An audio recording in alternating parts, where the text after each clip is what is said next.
जय श्री राम। जा रही हूँ भजन सुनाने। राधे राधे।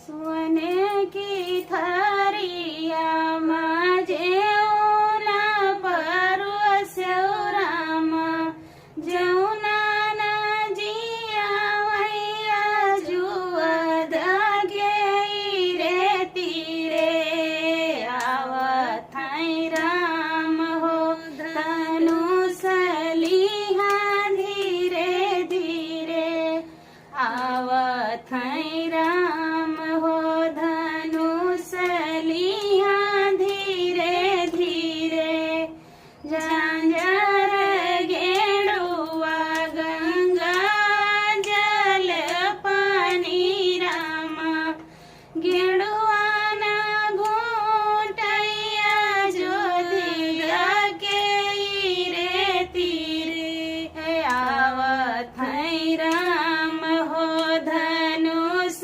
लिहा धीरे धीरे, आवत हैं राम हो धनुष लिहा धीरे धीरे, लूंगा इलायची कई बीरवा लगायो रामा, बीरवा न कुचैया जुअद के रे तीरे, आवत हैं राम हो धनुष लिहा धीरे धीरे, आवत हैं राम